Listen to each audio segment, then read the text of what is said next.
Eu vou pedir para que você abra sua Bíblia em Romanos capítulo 1. Romanos capítulo 1. Foi bem corrido. A hora que nós pegamos o Uber falou assim: eu não vou lá não. Falei, quê? Eu não vou lá não. Falei, quê? Vai sim. E aí minha esposa veio aplicando aquela injeção de ânimo nele, né, de fé. Vai sim, é bênção. Tivemos, né, a oportunidade de falar acerca do Evangelho. Inclusive estava orando com ele ali no carro, que a semente que foi plantada possa germinar. Romanos capítulo 1, o versículo vai ser o versículo 16. Meus irmãos, conforme o pastor orou, vocês vieram aqui nessa noite ouvir o que vocês querem ou o que vocês precisam? O que precisamos. Você vai ficar bravo comigo depois? Mesmo se ficar, eu não tenho o que fazer. Ai de mim, ai de você se não pregar o Evangelho. Tem que pregar. E como culto de ceia, o que o Senhor colocou acerca do meu coração nada mais é do que toda a centralidade do Evangelho, daquilo que o Evangelho é em essência. Então eu vou pedir para que você acompanhe comigo Romanos 1,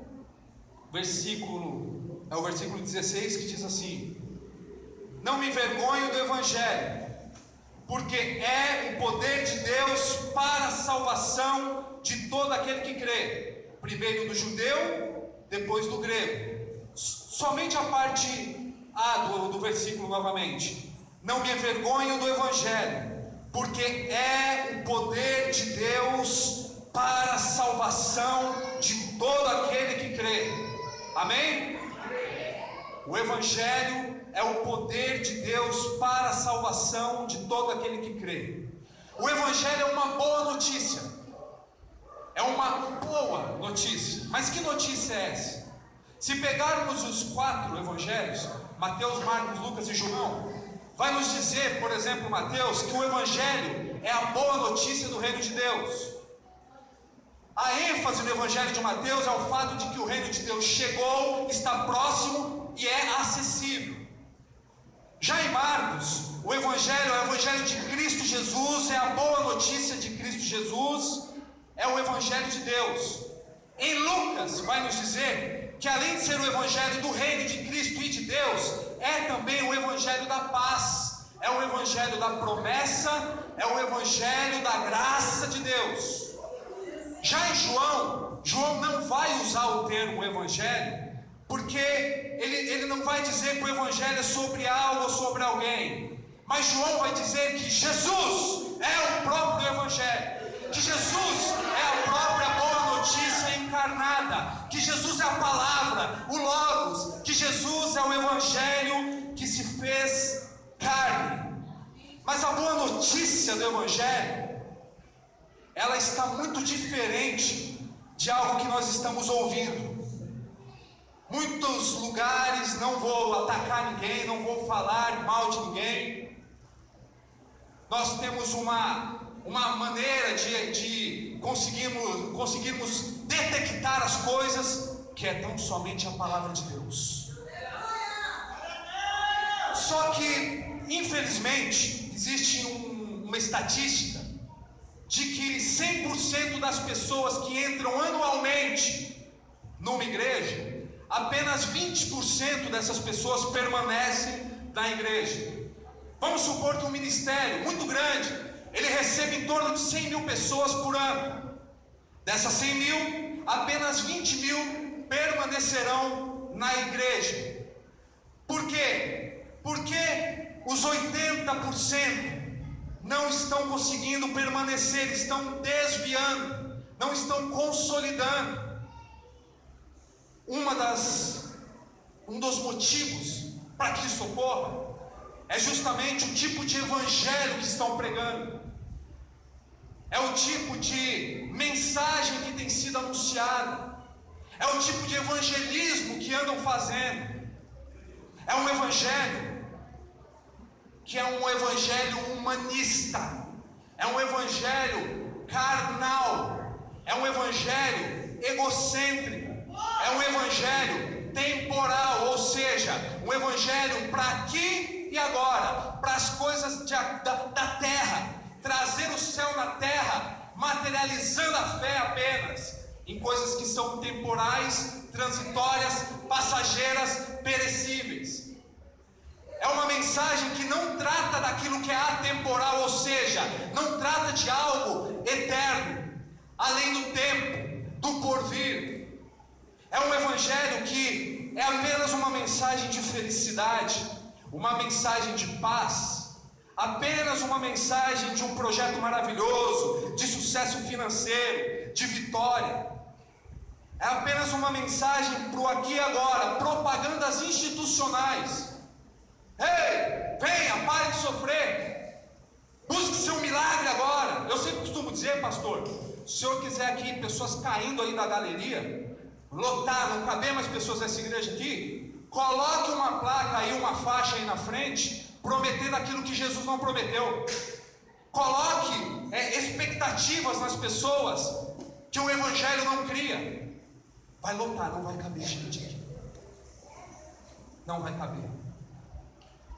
É apenas uma propaganda de um evangelismo da pós-modernidade, sem vida, coxo, deturpado, mentiroso e fraudulento.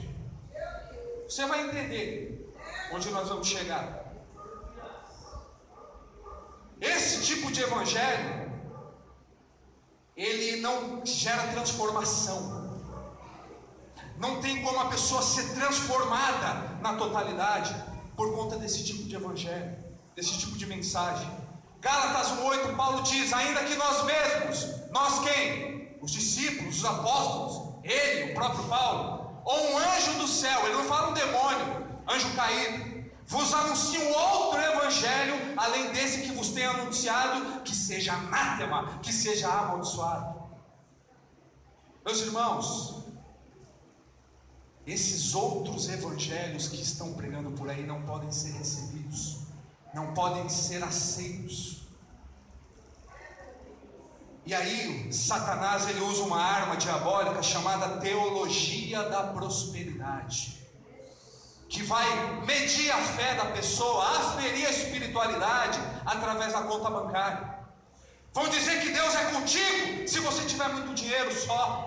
Vão dizer que Deus é contigo se você não pegar nenhuma gripe. Afinal de contas, Ele levou todas as nossas enfermidades no madeiro. Não é isso que falam? Ou seja, é pegar o texto fora do contexto e arrumar um pretexto.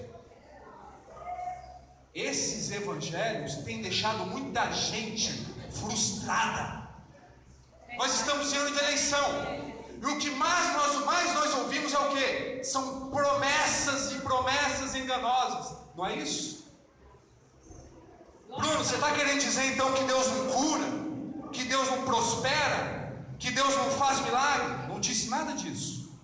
Deus, ele faz sim, mas tudo que Deus faz é com um propósito. Ele não vai fazer nada sem ter propósito. Tudo que Deus faz tem um propósito. Tudo. E aí eles vão dizer ainda que se você não tiver uma condição financeira boa, Deus não é contigo. Mentira. Prosperidade material não é sinal de ser abençoado, e ser pobre materialmente não é sinal de maldição. Tem muita gente que é muito bem, próspero materialmente, mas não é abençoado. E tem muita gente que não é abastado materialmente, mas é cheio do Espírito Santo de Deus. Cheio do Espírito Santo. Muita gente sim. Não dá para confundir as coisas. Não podemos entender as coisas dessa forma. Não, o dinheiro, a maioria do dinheiro está na mão de quem? Está na mão de quem? De crente? Não. O dinheiro está na mão de ímpio. As riquezas das nações nas mãos de ímpios. Não é isso? E aí, nós vemos várias passagens que o próprio Jesus, ele deixa bem claro que isso não existe. O próprio Senhor Jesus, ele deixa bem claro que as coisas não são assim. É mesmo, Bruno, está na Bíblia, tá?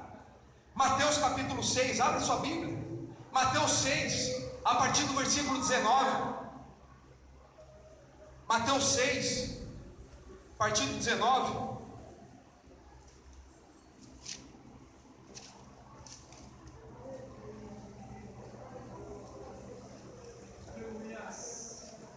Não acumulem para vocês tesouros na terra, onde a traça e a ferrugem corrói, e aonde os ladrões escavam e roubam. Mas acumulem para vocês tesouros nos céus, aonde nem a traça nem a ferrugem corrói, e aonde os ladrões não escavam e nem roubam. Porque aonde estiver o seu tesouro, ali também estará o seu coração.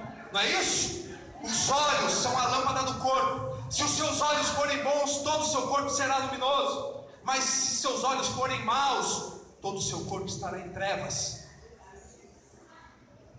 Portanto, caso a luz que há em você sejam trevas, que grandes trevas serão. Ninguém pode servir a dois senhores, porque ou há de aborrecer-se de um por amar ao outro, ou se devotará a um e desprezará o outro. Vocês não podem servir a Deus e às riquezas. Vocês não podem servir a Deus e ao dinheiro. Vocês não podem servir a Deus e a Mamon. Jesus continua dizendo: por isso lhes digo, não sejam ansiosos por suas vidas, nem pelo quanto que haverão de comer ou beber, nem pelo seu corpo, quanto que haverão de vestir. Não é a vida mais importante que a comida, e o corpo mais importante que as roupas. Observe as aves dos céus: elas não semeiam, nem colhem, nem ajuntam em celeiros, contudo o Pai Celestial a sustenta. Porventura não vale eu e você muito mais do que as aves? E aí ele continua dizendo assim: qual de vocês que por ansioso que esteja pode acrescentar um côvado ao curso das suas vidas? Ou seja, quem de nós que por conta das ansiedades, das expectativas, das necessidades que nós criamos nessa vida, podemos prolongar ou aumentar o tempo de vida? E porque vocês se preocupam com o que vestir, considerem como crescem os lírios no campo. Eles não trabalham e nem fiam. Eu contudo afirmo que nem Salomão em toda a sua glória se vestiu como qualquer deles. Ora, se Deus veste assim a erva do campo, que hoje existe e amanhã é lançada no fogo, quanto mais vestirá eu e você, homens e mulheres de pequena fé. Portanto, não se inquiete dizendo: o que comeremos, o que beberemos, ou com o que nos vestiremos? Porque são os gentios, são os pagãos, aqueles que não conhecem a Deus, é que correm desesperadamente atrás dessas coisas. Não é isso? O versículo 33, ele tem a máxima: buscai, pois, em primeiro lugar, o reino de Deus e a sua justiça, e todas essas coisas vos serão acrescentadas. Buscai o reino de Deus e a sua justiça, e todas essas coisas vos serão acrescentadas. Todas essas coisas que a Bíblia diz. O que, Bruno? Comida, bebida e roupas, necessidades básicas. Bruno, eu não posso ter outras coisas? Pode, mas não confunda um benefício adicional com aquilo que é fundamental. E o que é fundamental é a salvação da minha e da sua alma da condenação eterna. Isso é fundamental. Fundamental é isso. Esse evangelho que promete carro, casa, dinheiro, emprego, uma vida melhor nessa terra, ele não transforma. Não é o evangelho de Cristo Jesus. Se Deus ele tiver que abençoar, ele vai abençoar com um propósito. Com um propósito. Não podemos subestimar a inteligência de Deus. Se ele é onisciente, onipotente, onipresente, significa que ele sabe de tudo, está em todo o tempo e é poderoso a todo tempo, em todo lugar. Eu dou porque eu já fui abençoado. e não para ser abençoado. Entende a diferença? Quando nós chegamos no ministério, isso foi uma das coisas que chamou a atenção minha e da Cris. Por quê? Porque nós entendemos isso. Estávamos em um lugar que ensinava a gente a barganhar com Deus. Isso é terrível, irmãos. É horrível. E aí quando nós chegamos aqui, nós entendemos que o ministério tinha a mesma visão. Olha só, você dá porque você foi abençoado e não para ser abençoado. Não é isso?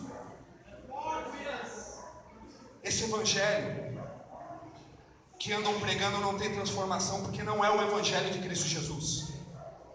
E eu e você estamos aqui nessa noite para cearmos junto, justamente porque fomos alcançados pelo poder do evangelho, do dunamis de Deus, da palavra viva, encarnada no verbo encarnado, através da verdade que liberta. Esse evangelho. E a boa notícia do evangelho mesmo é a seguinte. Vou apertar mais um pouquinho, tá? A boa notícia do evangelho é que sem Jesus nós estamos mortos. Sem Jesus nós somos rebeldes. Sem Jesus nós somos inimigos de Deus. Sem Jesus nós andamos em densas trevas. Nós somos um grande vazio, um poço de mentira, rancor, inveja, egoísmo, autossuficiência, prepotência, arrogância, egocentrismo. Muitos de nós até achávamos ou achamos que somos justos, mas em Isaías diz que o nosso senso de justiça não passa de trapos imundos no nosso interior pecaminoso. Nós não sabemos o que é justiça, não conhecemos. Todos estão justamente condenados nos seus pecados. Deus, Ele cria todas as coisas boas. Essa é a mensagem do evangelho. Um Deus que cria tudo muito bom.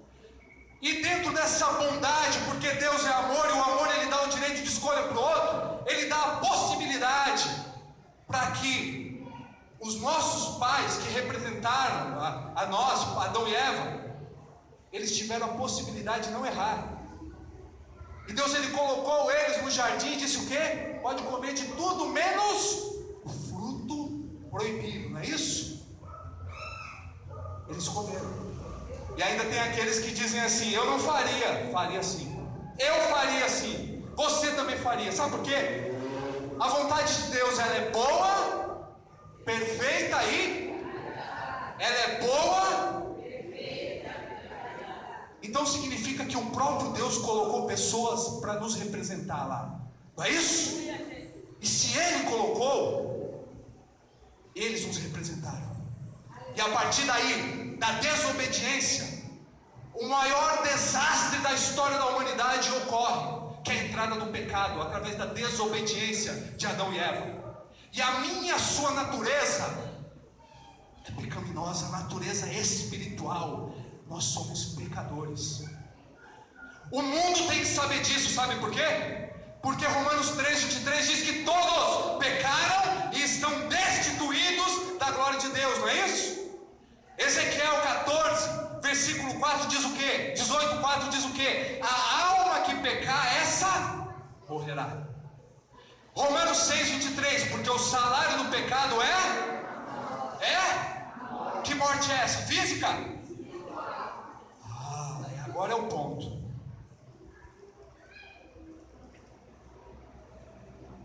Morte espiritual significa condenação.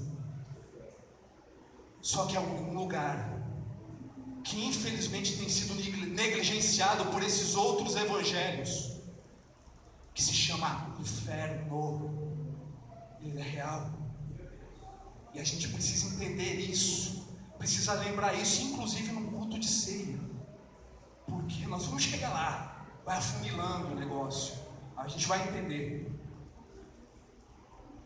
Para que seja punido o pecado, precisa de condenação, ocorrer uma condenação, não é isso? Existe um lugar chamado inferno, e eu vou pedir para que você abra rapidamente em Lucas 16,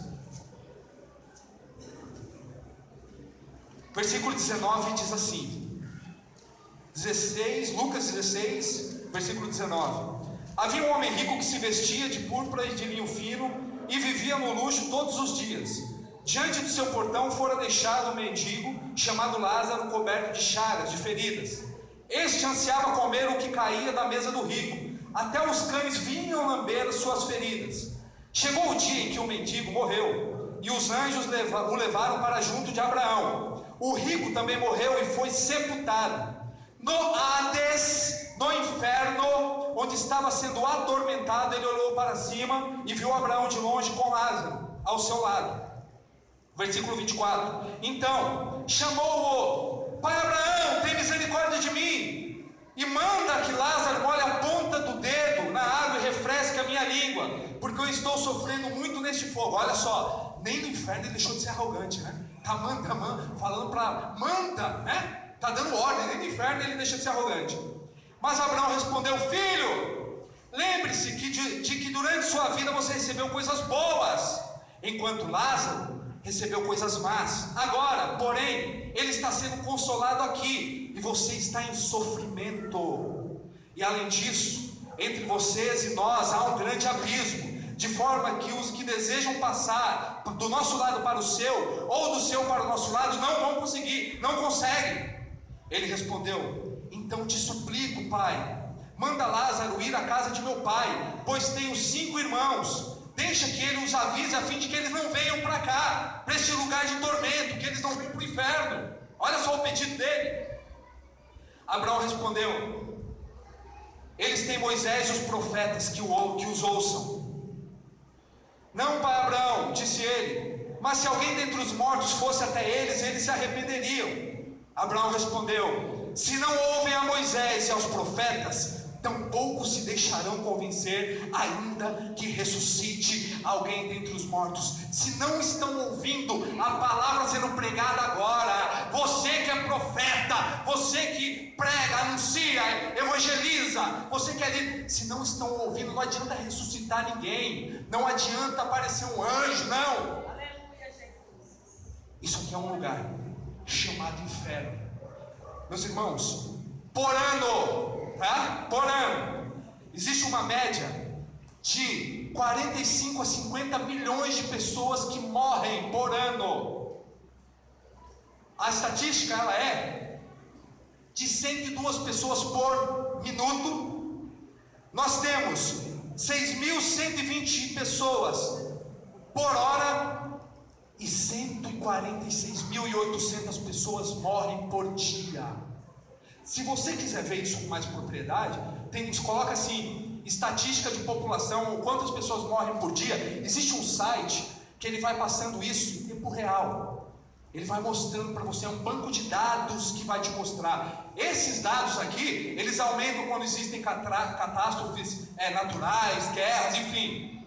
De 45 a 50 milhões de pessoas morrem por ano.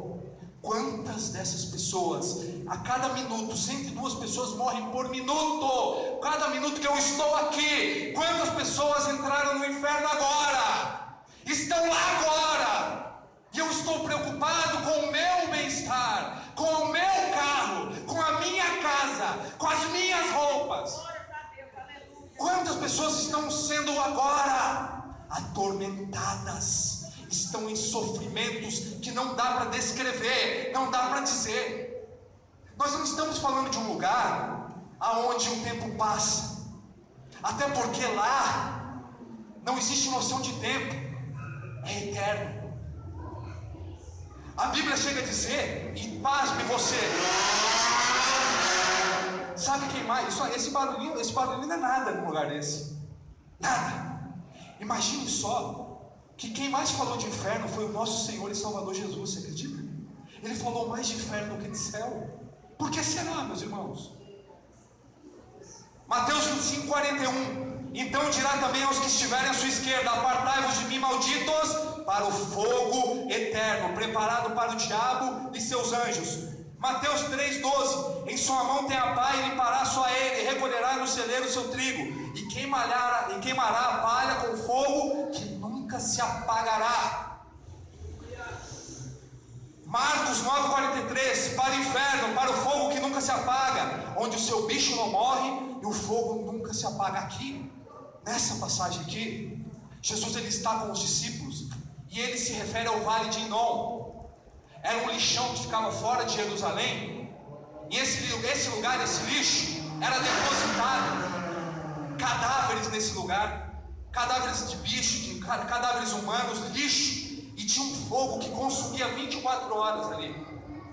O que o Senhor provavelmente nos ensina é que quando Ele fala o seu verme, o seu bicho não morre, deve ser aqueles, olhando para aqueles bichos, aqueles cadáveres em decomposição e aqueles vermes ali, que estavam sendo queimados no fogo, que no inferno o verme não morre, não é queimado.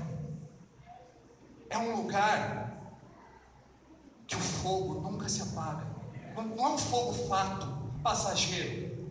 A Bíblia fala de tormentos, no plural. Um lugar de sofrimento. Um lugar que não tem fim. Você já sentiu uma dor muito forte? Uma dor assim, forte. Eu não sei, uma dor terrível na sua vida? Angústia. Alguém aqui já sentiu angústia? Acho que praticamente todos nós, né? Sabe quando está passando, não vai dando aquele alívio, a angústia? Não vai? Aquele alívio vem chegando. Sabe aquela enxaqueca? Alguém já teve enxaqueca terrível? Aquela que dilata até os ossos, né? Sabe quando vai passando, aliviando? É muito bom, não é?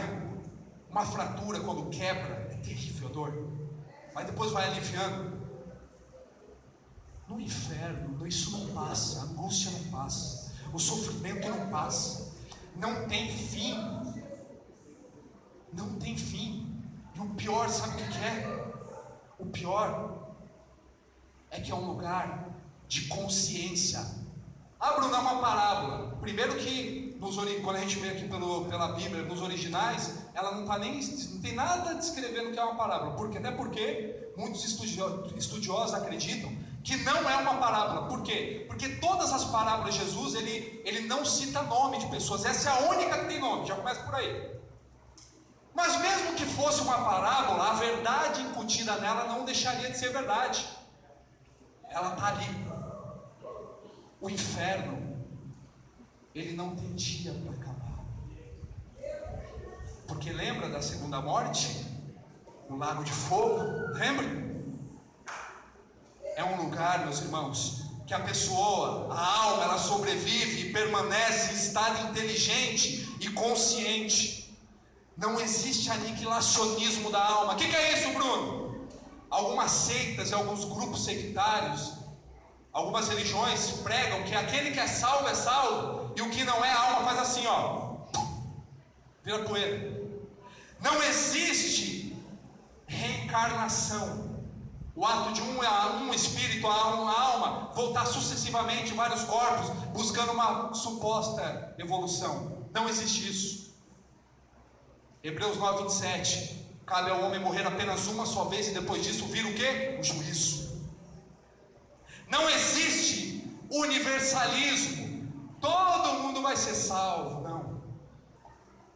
Imagina o que seria o céu para aquele que não quer Deus. Seria o quê? Seria o inferno. Não quer Deus. Nós estamos falando de um lugar que as pessoas estão entrando a cada minuto que nós estamos aqui. E quantas dessas pessoas ouviram o Evangelho? Estão ouvindo a palavra de Deus através da minha e da sua vida. E não é no muito falar, não, é no testemunho. O seu e o meu testemunho fala mais alto do que as nossas vozes. Eles querem enxergar em nós. É um lugar de tormento que não tem fim, de sofrimento, de solidão, desespero, angústia. Não tem fim. Não é 1 milhão de anos, 1 trilhão, 1 bilhão. Mas por que o inferno? Ele existe. O inferno é o despejar da ira de Deus. Se você ler Apocalipse 14, versículo 19, lá a Bíblia vai usar uma analogia, vai falar do lagar. O lagar. O lagar, ele é um símbolo de execução da ira de Deus. Sabe o que significa, meus irmãos? Para nossa mentezinha, como nós somos seres limitados, estamos dentro desse escopo fechado, mental, nós não conseguimos entender tudo acerca das coisas, principalmente de Deus. Aquilo que nos é permitido nós sabemos, mas olha a linguagem que a Bíblia fala. O lagar, quem sabe o que é um lagar aqui? O lagar é um lugar onde eles se faz vinho, o suco de uva. É um compartimento com aproximadamente 8 metros de largura, redondo. E ele tem um compartimento superior, uma espécie de um escorregador que dá acesso para o compartimento abaixo. Quando você lê Apocalipse nessa passagem, que fala da ceifa e fala das uvas, significa o seguinte: as uvas são despejadas no lagar, não é isso? Os homens entram no lagar e começam a fazer o quê? Descalço, a pisar, não é isso? O suco, ele escorre, escorre aquele caldo, enfim, daí que sai o suco ou o vinho. Sabe o que significa isso? Que o lagar é o Hades, o inferno, aonde as pessoas estão agora. As uvas são os ímpios, os falsos conversos, os falsos cristãos. E o cordeiro, com os seus pés de bronze e justiça, vai esmagar os ímpios. E sabe o que ainda fala lá no versículo abaixo, no 20? Que o sangue, o suco simboliza o sangue que escorre para a segunda morte, o lago de fogo eterno. O Evangelho não é só alegria. A mensagem do Evangelho tem sido negligenciada, e é por isso que tem muita gente brincando de ser crente. Tem muita gente pegando o versículo isolado para justificar o seu pecado. Tem muita gente, mas Bruno, o que está acontecendo? Como que a pessoa ela vai para um lugar desse? Quem vai para lá? Satanás, os demônios, os ímpios, os desviados, os falsos cristãos vão para lá e estão lá, estão entrando lá. Isso é o Evangelho, meus irmãos. O Evangelho não é só uma mensagem. Se o Evangelho for só o que eu quero, já não é mais Evangelho. Sabe por quê? Porque eu sou pecador. A minha inclinação para o erro ela é maior. E aí eu vou fazer uma adaptação de um Evangelho que não vai me confrontar, que não vai pegar o mal pela raiz. Só que apesar de tudo isso, apesar de toda nossa injustiça, apesar de todo o nosso pecado, apesar de toda a nossa maldade, Deus interferiu na nossa história. Deus fez aquilo que você e eu não poderíamos ter feito. Deus nos deu um caminho, Ele nos deu esperança, e Ele não precisava ter feito isso. Na verdade, Ele não precisava ter feito nada. Ele não deixaria de ser justo se Ele permitisse a nossa condenação. Jesus disse que veio ao mundo não para julgar o mundo, mas veio ao mundo para quê? Para salvar o mundo. Por quê? Porque o mundo já está julgado, o mundo já está condenado. Leia Mateus capítulo 24. Ou você não está enxergando o que está acontecendo? Pedofilia está para ser legalizada. Legalizaram a pedofilia. O que é isso, Bruno? É um homem, um adulto, pessoas adultas terem relações sexuais com crianças. A França legalizou. Não foi isso? A maldade ia se multiplicar. Pai mata filho por causa de pensão. Não é isso? Mães tendo relações com filhos, incentivando as crianças a ter relações com animais, com os pais. Nós temos uma taxa de 65 mil homicídios por ano no Brasil. E aí sabe o que acontece? Gente dentro da igreja apoiando pessoas que querem legalizar tudo isso que eu estou falando aqui para vocês. E aqueles que estão combatendo estão sendo atacados. Eu não vou falar de partido político, pastor, não vou falar nada disso. Mas é fácil de conseguir examinar. Olha os sinais. A Bíblia fala, sabe o que? Fala de uma corrupção moral absurda. Olha os sinais através da apostasia, o desvio da verdade teológica.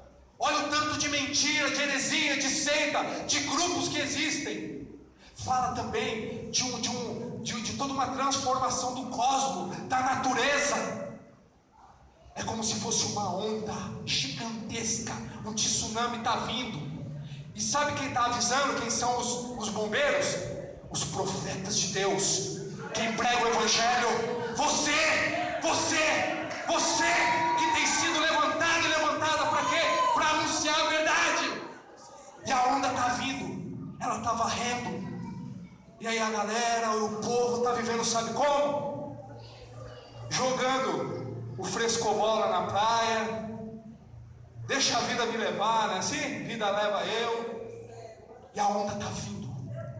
A onda do juízo de Deus está chegando. Tem crente que nem acredita que Jesus vai voltar mais. Você acredita nisso? Nem acredita que Jesus volta mais.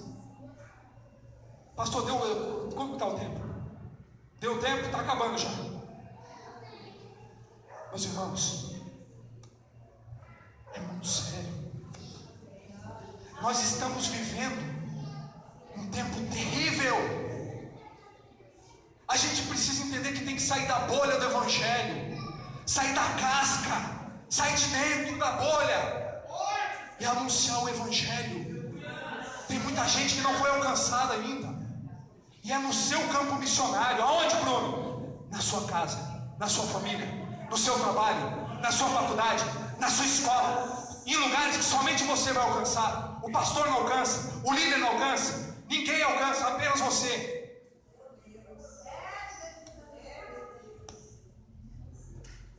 Só que apesar de tudo isso, Deus, ele não se fez juiz, mas ele se fez pai. Deus não escolheu a condenação, mas nos deu uma chance ao perdão. E é por isso que Deus se fez homem. Deus não se tornou homem, ele se fez homem. Ele se auto-humilhou, ele se auto-limitou. Jesus se fez homem e andou no meio dos homens, cheirou o cheiro dos homens, comeu a comida dos homens, se submeteu a todas as nossas limitações humanas. E esse homem passou a dizer: eu sou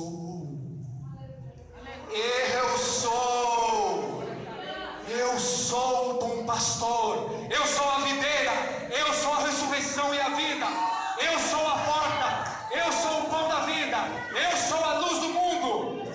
Esse homem passou a dizer que é o caminho, a verdade e a vida. Jesus passou a dizer que somente nele há resposta para toda a morte e escuridão do homem. Só que esse homem foi morto.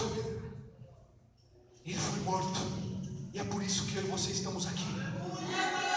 Ele foi morto. E ele foi morto porque ele é Deus. Ele foi morto para que nós pudéssemos ter uma justiça que nós não tínhamos.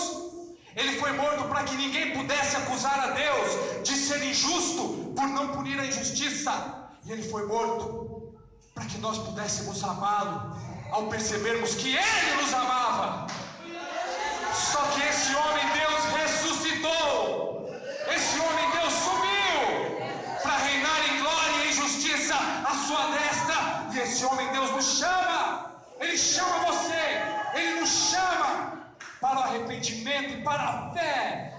Ele nos chama para sermos justificados nele, para sermos justificados em Deus, para sermos regenerados, santificados nele. Sabe por quê? Porque um dia Ele vai voltar para buscar a sua igreja glorificada, uma igreja santa, limpa, sem mácula. Ele vai voltar, e é por isso que nós estamos aqui nessa noite. Nós estamos aqui nessa noite justamente por isso. Jesus,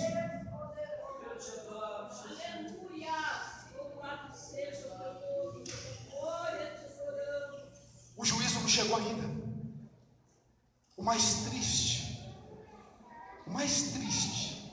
eu tenho certeza que o pastor, os líderes, o mais triste é saber que muitas pessoas na igreja vão para o inferno.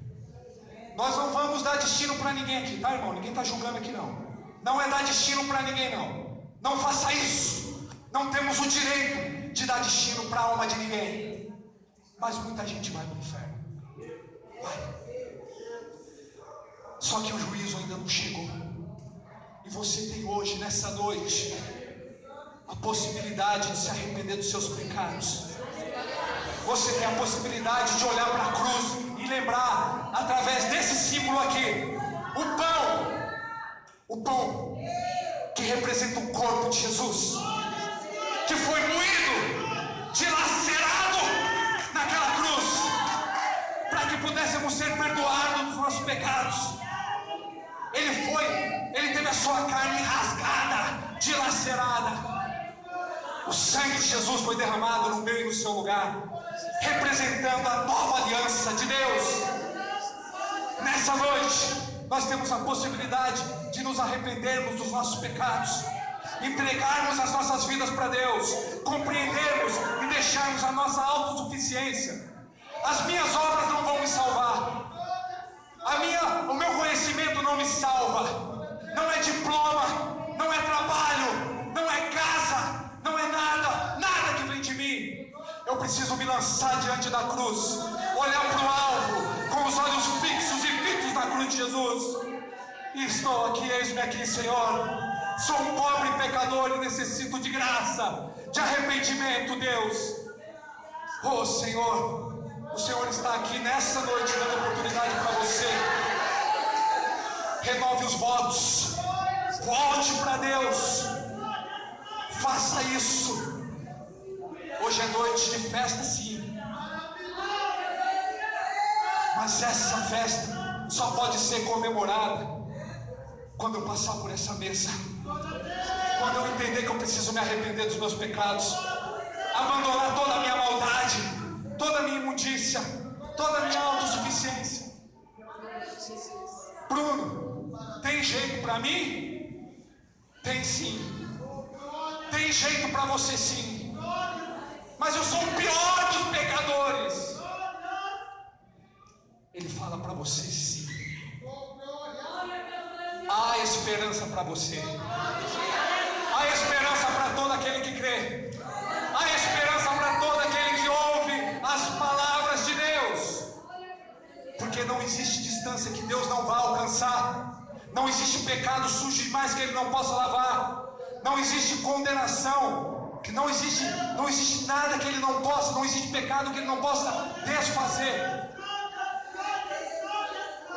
E não existe pecador demais que Ele não possa amar. E ao ouvirmos o grito que ecoa da cruz do Calvário, algo vai passar, toma conta de nós, sim. Essa alegria, a certeza de sermos salvos, a certeza de estarmos com Deus.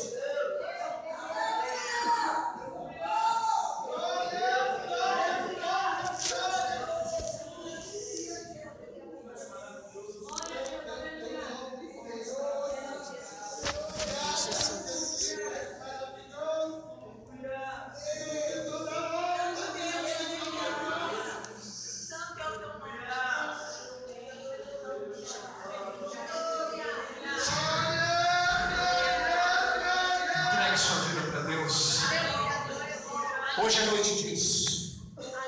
Que não venhamos beber a ceia indignamente. Que possamos nos avaliar diante de Deus, nos arrepender dos pecados e dizer: eis-me aqui, Senhor. Porque um dia o que eu mais quero ouvir é que Vem aqui, servo bom e fiel. Quando as portas se abrirem e estivermos com o nosso Mestre para toda a eternidade, toda dor, todo choro, todo lamento, todo sofrimento, todo desespero, toda angústia vai ter fim. Graças ao amor de Deus, graças à morte substitutiva de Cristo Jesus na cruz.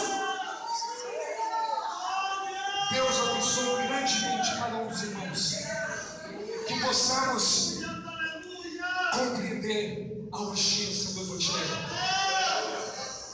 E eu louvo a Deus, porque eu sei que Deus ele tem levantado pessoas na igreja dele que se permitem serem afligidos por amor a Cristo. Pessoas que pegam do arado sem olhar para trás. Que Deus ele possa te sustentar, te fortalecer todos os dias, até terminarmos o nosso bom combate. Deus abençoe.